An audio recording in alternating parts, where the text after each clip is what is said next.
Assalamualaikum warahmatullahi wabarakatuh. Tuan-tuan, selamat santai hari Ahad. Sambil-sambil kita tengok TV hari ni di hari Ahad.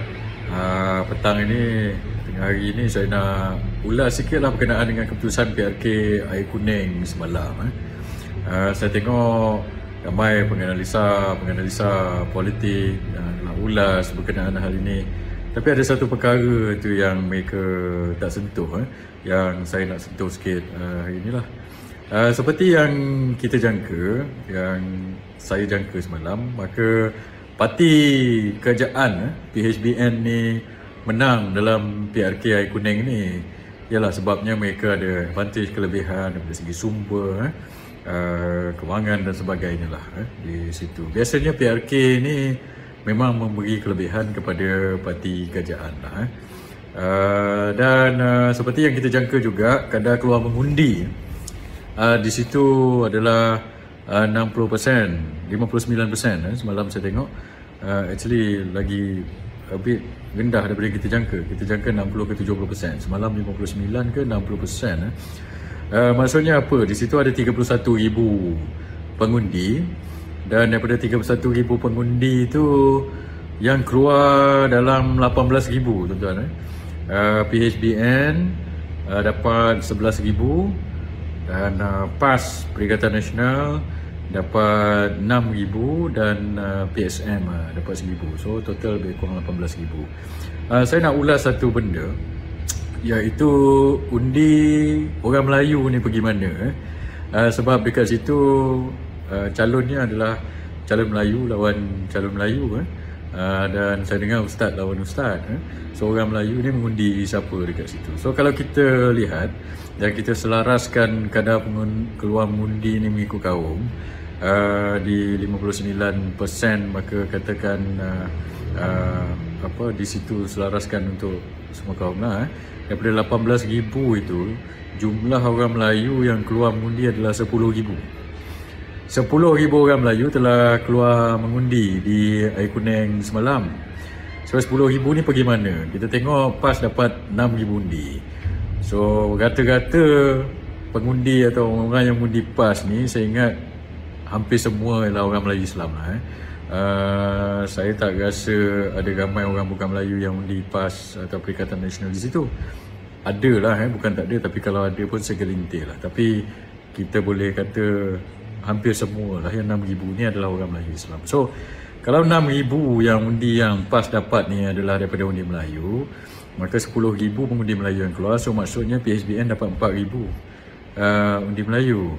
Tapi semalam mereka dapat total undi 11,000. So mana datang lagi 7,000? 7,000 inilah adalah datang daripada PHDAP lah. So saya tak rasa mereka boleh nafi yang kemenangan mereka semalam, PHBN punya kemenangan ni adalah disumbang besar oleh penyokong-penyokong DAP. So mereka menang sebab 7,000 penyokong DAP menyokong mereka. Mereka cuma dapat 4,000 undi Melayu.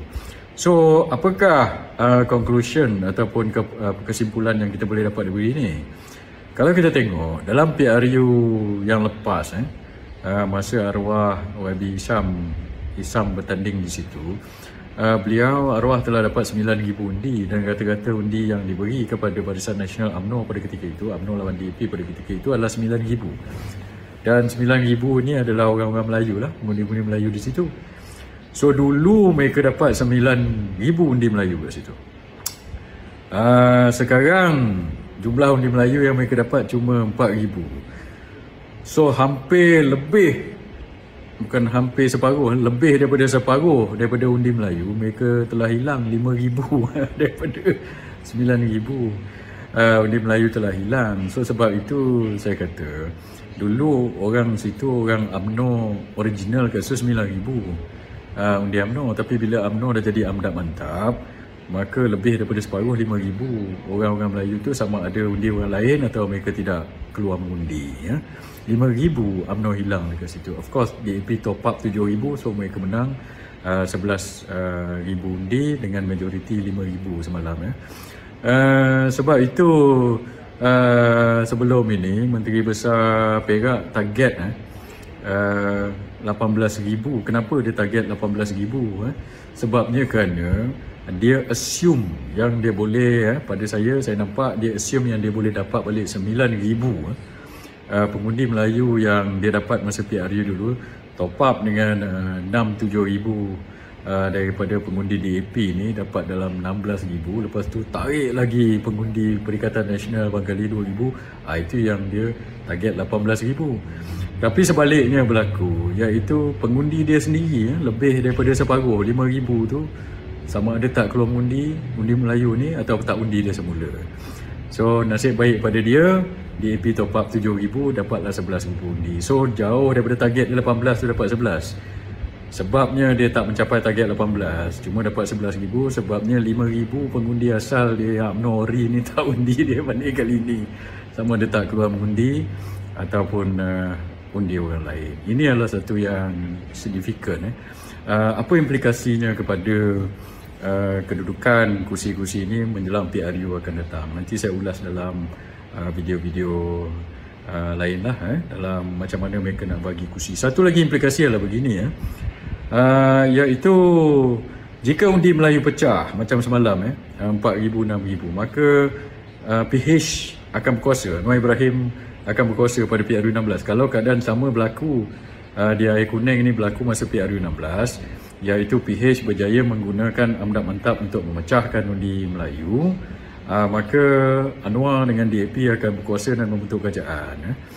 So DAP akan menjadi parti terbesar semula di dalam kerajaan.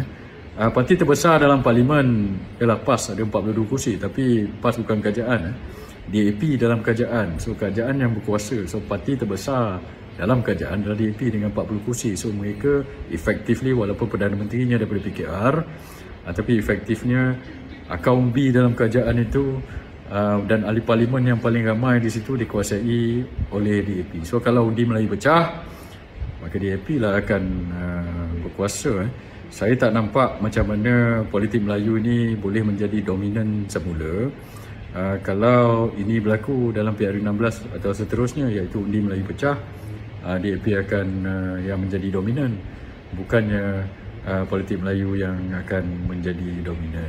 So effectively DAP berjaya lah dengan strategi mereka, menggunakan satu parti politik Melayu untuk memecahkan undi Melayu. So iktibarnya adalah apa? Iktibarnya adalah kalau kita nak kembalikan kekuatan politik Melayu, kita kena satu padukan orang Melayu, dan undi Melayu tidak boleh pecah. Kalau kita lihat undi orang bukan Melayu, dia tak pecah.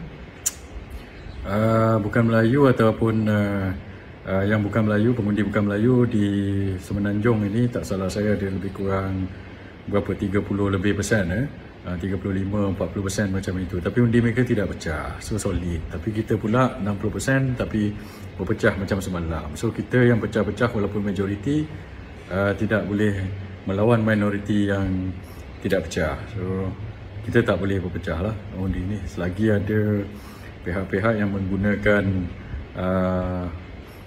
pihak yang lain ataupun parti-parti politik untuk memecahkan undi orang Melayu. Selagi itu parti politik ataupun dominasi politik di Malaysia ini susah untuk kita kembalikan kepada kuasa politik macam dulu dah, orang-orang Melayu, keseimbangan politik. Kalau politik majoriti ini tidak ada atau lemah, tuan-tuan, so itu yang berlaku ketidakseimbangan. Macam saya cakap semalam, kenapa saya cakap pasal benda ini, sebab politik berkenaan dengan isu-isu identiti ini juga bukan pasal perkauman. Ini adalah kerana ia adalah untuk keseimbangan. Sebab kalau majoriti itu tidak seimbang, maka keadaan ekonomi, keadaan sosial juga tidak seimbang. So negara kita susah untuk bergerak ke depan dan maju. So yang majoriti ini kena seimbang dan tidak boleh berpecah untuk kita majukan negara, untuk kita kembangkan ekonomi. Kalau majoriti itu tidak stabil, maka keadaan ekonomi pun tak stabil. Sebab itu benda ini penting, tuan-tuan. So next election jangan pecah undi orang Melayu. Kita orang Melayu jangan berpecah belah lah. Kita kena bersatu padu, terutama dengan undi kita. Kalau siapa-siapa parti politik bagi gula-gula ambil, itu tanggungjawab mereka lah. Kita bolehkan discuss about the ethics of gifting masa pilihan raya ni later, sama ada legal atau tidak. Tetapi kalau mereka bagi tu, tuan-tuan nak ambil, tuan ambil, tapi undi fikir betul-betul. Tidak semestinya kita ambil gift daripada mereka ke dan sebagainya. Kalau ada, mereka bagi gift lah. Tapi undi itu adalah untuk masa depan kita dan untuk kelangsungan politik negara kita, keseimbangan.